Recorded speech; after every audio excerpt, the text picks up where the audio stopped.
gentlemen, welcome back for this week's fantasy picks presented by Stock Car Rundown. This week we're obviously at Phoenix. Got the TicketGuardian 500. This week's biggest story, I would say, is can he do it again? Obviously referring to Kevin Harvick. I'm honestly getting tired of talking about him. The guy is on a freaking roll. It's hard to look past how fast he is every weekend. Again this week with the best 10, 15, and 20 lap average. I don't know. He's starting 10th. He's definitely going to be up there competing for the win. He hasn't finished worse than 6th in the last 6 races here, which is pretty ridiculous when you think about it. So, it's hard to bet against him. However, he is coming in at $11,400 this week. So, it's a little bit harder to budget him in your lineups. But, like I said, some other guys that I think will contend for the win this weekend and could rack up some bonus points for laps led and so on.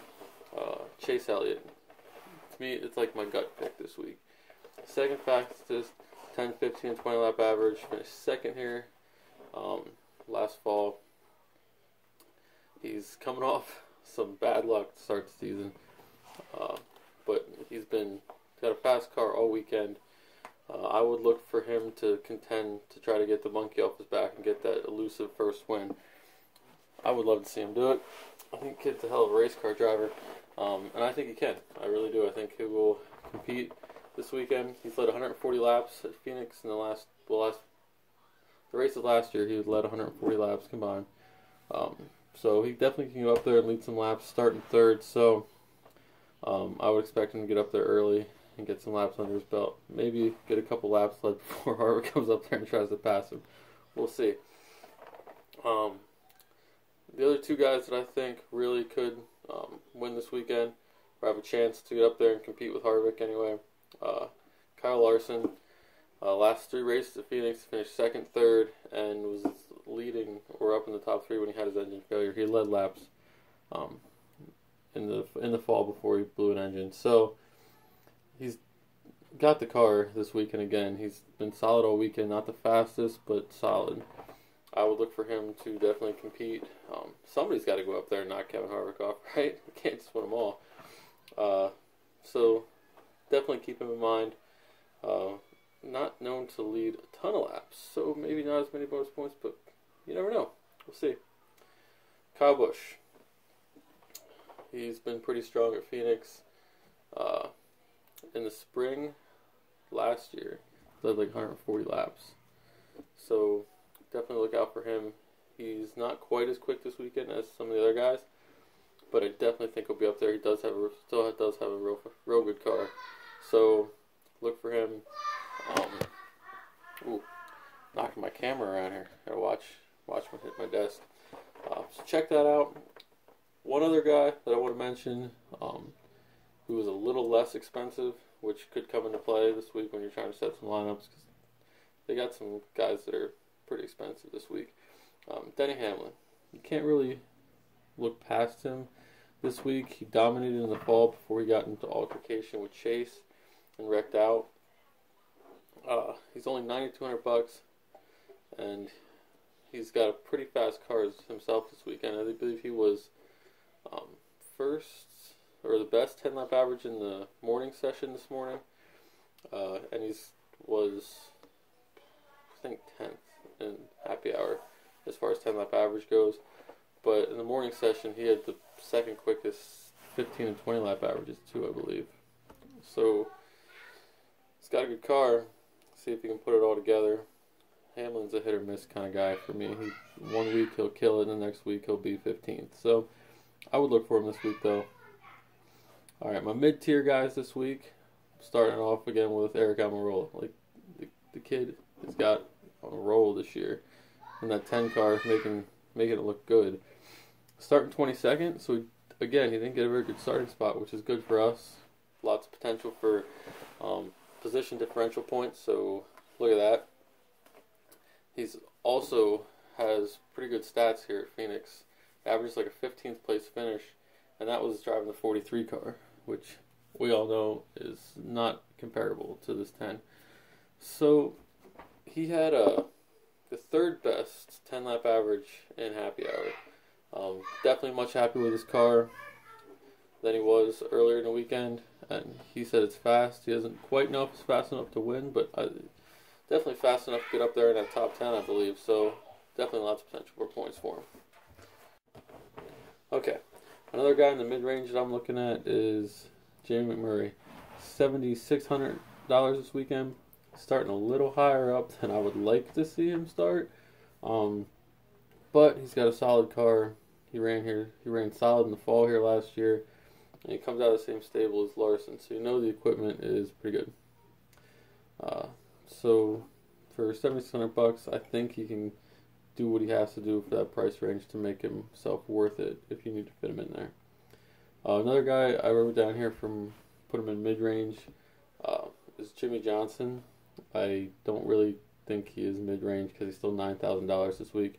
But considering how high some of these salaries are this week, maybe you consider him mid-range. I don't know. Johnson scares me a little bit this year because, man, they just don't seem to have their shit together. However, the whole Hendrick stable is quick this weekend, and Johnson was quick in qualifying. You may not know that by his 17th place qualifying position, but he was first in the first round, and they missed the setup for the scuffed tires, he said, because he didn't get any practice on scuffed tires. So that's how he ended up 17th. He's had a much faster car than that all weekend. Phoenix is a pretty hit or miss for him. If he doesn't wreck, he usually finishes right around 10th. So I really think he could knock out like 9th, 10th place finish this week. And that would make him worth it because he's starting or 17th. So you're going to get some position differential points too. Something to look into. Throw around a little bit. Not sure how much I'm going to use him this week, but it's something to consider. Your budget drivers this week, the guys I'm looking at, Stenhouse at $7,100. Now,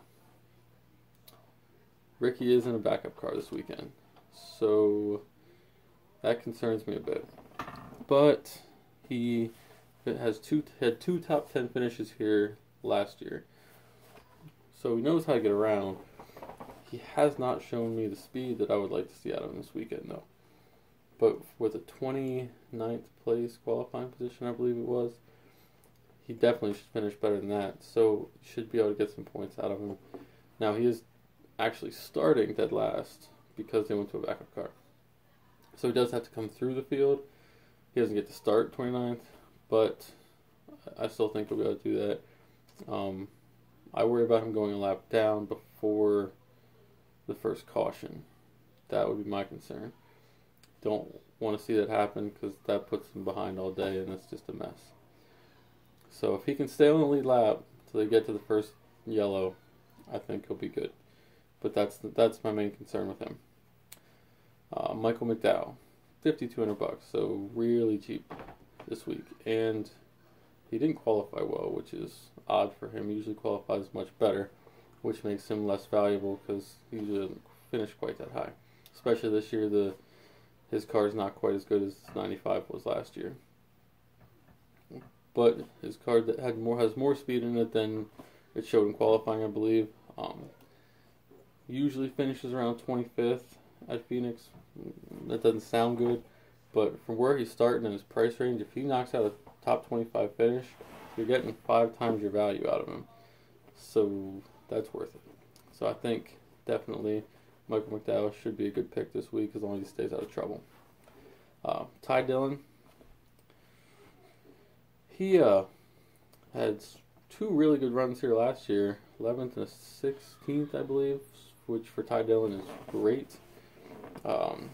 Has not shown the speed this weekend. Of course, he didn't show it last year either. I went back and looked at the practice results for happy hour last year, and he didn't have good numbers. Wasn't showing good speed, and yet knocked out a top 15 finish. So I think it's something about how he drives in the race. As he gets to longer runs, take care of his stuff a little better. So I wouldn't look for him to finish real high up this week. If he can get a top 20 out of it, that would be good for his price range, for where he's starting. So we'll see.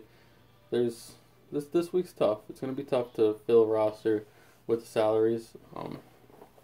Just going to have to maneuver guys around and see where you think you can get your best value out of what combination of guys. I'm probably going to try a couple different combinations to see how it falls. But those are the main guys that are going to be on my teams and that I'm looking at. So hopefully you guys had a great week last week. Hopefully you kill it this week. And don't forget to check out the Facebook page. Got some more info up there. Average DraftKings points, 10-lap averages, stuff like that. Where I think guys are roughly going to finish, barring any setbacks. So definitely check out the Facebook page, Stock Car Rundown. Just look it up. It'll come up. More info there. So like that. Subscribe to see more videos. And we'll see you guys next week. May the cautions be with you.